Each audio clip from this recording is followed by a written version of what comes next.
मंत्रिपदाचा राजीनामा देऊन 4.5 महिने लोटल्यानंतरही धनंजय मुंडेंचा सातपुडा बंगल्यावरच मुक्काम. बंगला वेळेत रिकामा न केल्यानं 42 लाखांचा दंड बसण्याची शक्यता.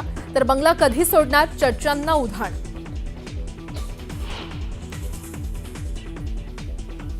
एखाद्या बंगल्यावर कोणी राहत असेल तर त्यांना कसं काढणार, तर मुख्यमंत्री आणि इतर मंडळी बंगल्यासंदर्भात निर्णय घेतील. धनंजय मुंडेंनी सातपुडा बंगला अद्याप न सोडल्याच्या मुद्द्यावरून छगन भुजबळ यांचं विधान.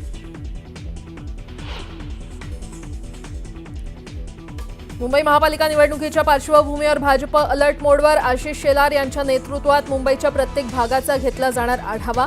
मतं वळवण्यासाठी भाजप रणनीती ठरवणार. पक्षातील पडझड रोखण्यासाठी उद्धव ठाकरे मैदानात. पक्षाला सोडचिठ्ठी दिलेल्या नगरसेवकांच्या वॉर्डात उद्धव ठाकरे साधणार शिवसैनिकांशी संवाद. पक्षातील गळती थांबवण्यासाठी ठाकरे ॲक्शन मोडवर.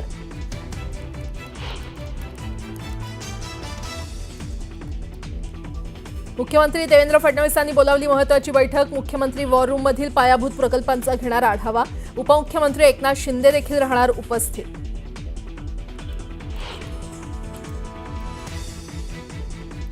सरपंच संतोष देशमुख हत्या प्रकरणाची सुनावणी पुढे ढकलली. येत्या 18 ऑगस्टला होणार पुढील सुनावणी.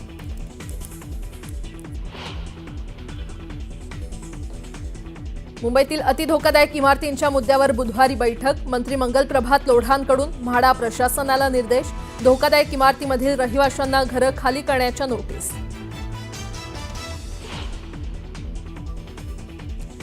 छत्रपती संभाजीनगर शहरात अतिक्रमण हटाव मोहीम. नारेगाव परिसरात बंदोबस्तात कारवाई सुरू. नागरिकांचा तोडक कारवाईला विरोध.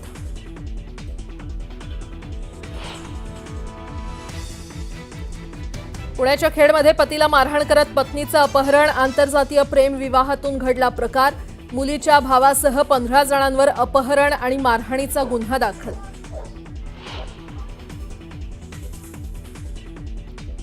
सांगलीत श्रावण मास निमित्तानं होड्यांच्या शर्यती. कृष्णा आणि वारणा नदीकाठी पार पडलेल्या शर्यतीत 11 संघांचा सहभाग.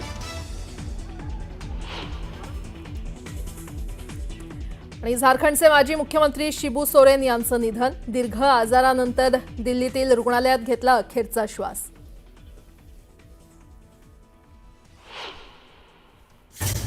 पुढची बातमी आहे छत्रपती संभाजीनगरातल्या एका मिसिंग प्रकरणाच्या चौकशी दरम्यान 3 मुलींना पोलिसांनी विनाकारण डांबून ठेवलं तसंच जातीवाचक शिवीगाळ केली असा गंभीर आरोप संबंधित मुलींनी केलाय. या प्रकरणी कोथरूड पोलीस ठाण्यामध्ये अॅट्रॉसिटी कायद्यानुसार गुन्हा दाखल करण्यात यावा यासाठी या मुलींनी पुणे पोलीस आयुक्तालयात रात्री उशिरापर्यंत ठिय्या आंदोलन केलं. मध्यरात्री 3 वाजेपर्यंत हे आंदोलन सुरू होतं. मात्र पोलीस प्रशासनानं तपास अधिकाऱ्यांविरोधात अॅट्रॉसिटीचा गुन्हा दाखल करण्यास ठाम नकार दिला. त्यामुळे निषेध म्हणून आंदोलनकर्त्या मुलींनी पोलिसांकडून देण्यात आलेल्या नकाराचा पत्रस्वरूप कागद हा आयुक्तालयातच फाडून जाहीर निषेध केला. या आंदोलनादरम्यान सुजात आंबेडकर, आमदार रोहित पवार यांच्यासोबतच वंचितचे कार्यकर्ते मोठ्या संख्येनं होते. पोलिसांच्या भूमिकेविरोधात आंदोलन सुरूच राहणार असल्याचा इशारा देण्यात आला. अद्यापही या प्रकरणी कोणत्याही प्रकारचा गुन्हा कुणावरही दाखल झालेला नाही. लेवलला पोलीस अधिकारी बोलू शकतात. आज कुठल्या युगात आहोत आपण? संविधानाला आपल्या सर्वांना हक्क दिलेला आहे. महामानवांनी कसं स्वाभिमानी जगायचं हे आपल्याला तिथं शिकवलं आहे. कुठलाही भेदभाव न पाळता, जातीवाचक न बोलता, जाती धर्माच्या पलीकडे जाऊन माणुसकी म्हणून त्या ठिकाणी जगणं आपल्याला या सगळ्या महामानवांनी शिकवलेलं आहे. आणि इथं पोलीस अधिकारी अशा लेवलला जाऊन बोलत असतील हे योग्य नाही. या महिलांचं आणि इथं असणाऱ्या सामाजिक कार्यकर्त्यांचं आमचं सगळ्यांचं मत आहे की त्या मुली म्हणतायत तशा पद्धतीने तिथं असणाऱ्या पोलीस अधिकाऱ्यांवर कारवाई ही झालीच पाहिजे. कुठला तरी पोलीस औरंगाबादमधनं येतो आणि हे सगळं कोणाच्या तरी घरामध्ये घुसतात. कुठल्या कायद्याखाली घुसतात हे?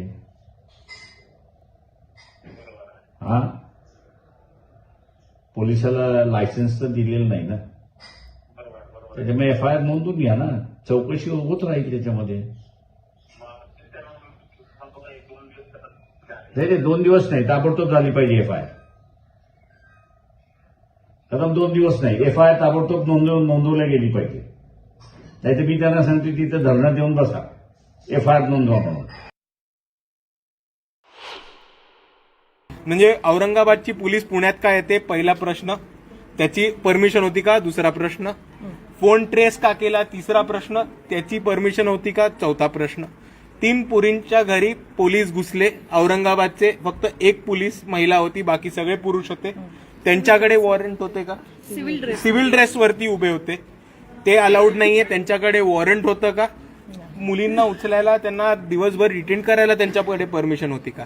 हे सगळे महत्वाचे प्रश्न उपस्थित आहेत. त्याच्या पुढे जाऊन आपण एक गोष्ट समजून घ्या की जेव्हा 1 तारखेपासून या मुलींनी एक मोठा लढा उभा केला की आम्हाला आमचा FIR तरी दर्ज करून घ्या, पोलिसांनी 3 दिवस लावलेत FIR दर्ज करायला. अजूनही FIR दर्ज झालेला नाही. या संदर्भात माहिती घेऊयात आमचे पुण्याचे प्रतिनिधी वैभव सोनावणे यांच्याकडनं. वैभव, तपास अधिकाऱ्यांवरती FIR किंवा गुन्हा दाखल व्हावा यासाठी पहाटे 3:30 वाजेपर्यंत हा सगळा ठिय्या पुणे पोलीस आयुक्तालयामध्ये मांडला गेलेला होता. त्याचं पुढे काय झालं? श्वेता, या सगळ्या प्रकरणामध्ये या 3 मुली, काही दलित संघटना, त्यांच्यासोबत काही पुरोगामी संघटना यांनी काल रात्री 8:30 वाजल्यापासून पोलीस आयुक्तालयामध्ये ठिय्या आंदोलन केलेलं होतं. सहपोलीस आयुक्तांशी बोलले, अतिरिक्त पोलीस आयुक्तांशी सुद्धा ते बोलले. या सगळ्यानंतर त्यांना आश्वस्त करण्यात आलेलं होतं या सगळ्या प्रकरणाची चौकशी करू. तोपर्यंत रात्री 3:30 वाजता कोथरूड पोलिसांनी एक पत्र जे आहे ते या संबंधित मुलींना दिलंय.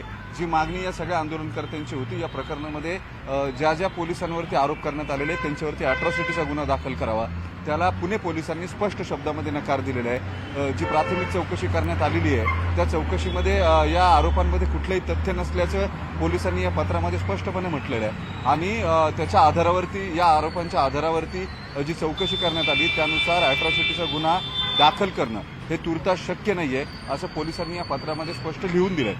काल ज्या दलित संघटना, पुरोगामी संघटना एकत्रित आक्रमक झालेल्या होत्या, त्याच्याबरोबर राजकीय पक्षाचे कार्यकर्ते सुद्धा होते. रोहित पवार होते, सुजात आंबेडकर होता आणि अंजली आंबेडकर या सुद्धा तिथं आलेल्या होत्या. ह्या सगळ्यांनी या मुलींना पाठिंबा दिला. या मुलींचे आरोप अत्यंत गंभीर आहे. 1 तारखेपासून ते पाठपुरावा करत होते या सगळ्या प्रकरणाचा. काल हे प्रकरण अत्यंत चिघळलेलं होतं. दलित संघटना आक्रमक झाल्या. या सगळ्यानंतर पोलिसांची भूमिका मात्र स्पष्ट आहे. जी तक्रार करण्यात आलेली आहे या तक्रारीतच मूळ तथ्य नाहीये. अशा पद्धतीची कुठली घटनाच घडली नाही असं पोलिसांचं लेखी उत्तर जे आहे ते या संबंधित आरोपकर्त्या मुलींना देण्यात आलेलं आहे. त्याच्यामुळे या प्रकरणात नेमकं काय होतं हे पाहणं महत्त्वाचं असणार आहे. दुसऱ्या बाजूला पोलिसांची बाजू घेऊन उजव्या संघटनांचे कार्यकर्ते जे आहेत, तुषार दामगुडे असतील किंवा निवेदिता एकबोटे असतील, यांनी सुद्धा पोलीस आयुक्तांना पत्र दिले आणि या अशा पद्धतीनं पोलिसांना वेठीस धरून किंवा वरिष्ठ अधिकाऱ्यांना वेठीस धरून पोलिसांवरती कारवाई करा अशी मागणी करणं आणि त्या संदर्भातले कुठलेही पुरावे न देणं हे सुद्धा योग्य नाहीये. या अशा संघटनांच्या दबावाखाली पोलीस आयुक्तांनी येऊ नये आणि प्रत्यक्षात चौकशी करून जे सत्य असेल तशा पद्धतीनं कारवाई करावी अशी मागणी थेट पत्र लिहून केली आहे तुषार दामगुडे आणि निवेदिता एकबोटे यांनी. त्याच्यामुळे हा मुद्दा जो आहे तो आता केवळ अॅट्रॉसिटीचा किंवा संबंधित मुलींना जातीवाचक शिवीगाळ केल्याचा राहिलेला नाहीये, तर याच्यामध्ये दोन्ही बाजूंचे राजकीय जे प्रतिनिधी आहेत त्यांनी याच्यामध्ये उतरून हा विषय आपापल्या हातामध्ये घेतलाय. त्याच्यामुळे तो जास्त पॉलिटिकली चिघळताना दिसतोय किंवा राजकीयदृष्ट्या हा विषय जो आहे तो जास्त चिघळताना दिसतोय. 3 मुली आणि पोलिसांच्या प्रकरणामध्ये जे प्रश्न उपस्थित केलेले आहेत त्याच्याबद्दलचे खुलासे मात्र पोलिसांनी अजून केलेले नाहीत.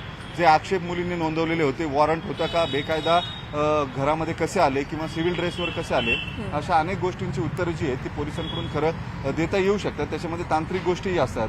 डिटेक्शन ब्रांचचे पोलीस हे युनिफॉर्मवरती नसतात. नोटीस दिलेल्या असतील संबंधित मुलींना किंवा इंटिमेट केलेलं असेल तरी त्यांना पोलीस स्टेशनला बोलवता येऊ शकतं. अशा अनेक गोष्टी आहेत.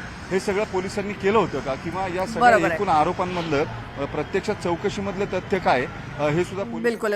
वैभव, थोडंसं थांबवते. RPI खरात गटाचे नेते सचिन खरात आपल्यासोबत आहेत. सचिनजी, जो काही प्रकार छत्रपती संभाजीनगर आणि पुणे इथे घडला या 3 मुलींबाबत, त्यावरती तुमचं काय मत आहे? काल जो परवा दिवशी हा प्रकार जो घडलेला आहे, परंतु महत्वाचं या प्रकरणामध्ये संभाजीनगर मधून एक पीडित मुलगी पुण्यामध्ये येते. तिला मदत ह्या ज्या 3 सामाजिक कार्यकर्ता आहेत ते तिला मदत करतात. मदत केल्यानंतर याच मुलींच्या घरामध्ये पोलीस येतात आणि पोलीस त्यांना सांगतात की त्यांना तुम्ही लवकर आवरा, तुम्हाला घेऊन जायचं. आणि त्यांना घेऊन गेल्यानंतर त्यांना अश्लील भाषेमध्ये बोलतात, त्यांना जातीवाचक भाषेमध्ये बोलतात असं या 3 या महिला कार्यकर्त्याचं स्पष्टपणे मत आहे. आणि बोलल्यानंतर अश्लील भाषा नुसती नाही तर जातीवाचक अतिशय विचित्र पद्धतीने भाषा बोलली गेली असं या 3 मुलींचं सामाजिक कार्यकर्त्यांच्या मुलींचं मत आहे. दिवसभर या मुली आंदोलन करतात, नंतरच्या काळामध्ये संध्याकाळी सीपी ऑफिसला सुद्धा जाऊन बसतात. मी स्वतः संध्याकाळी 11 वाजता स्वतः सीपी ऑफिसला गेलो होतो. त्यावेळेस आदरणीय सुयशदादा, आदरणीय रोहितदादा सुद्धा तिथं उपस्थित होते.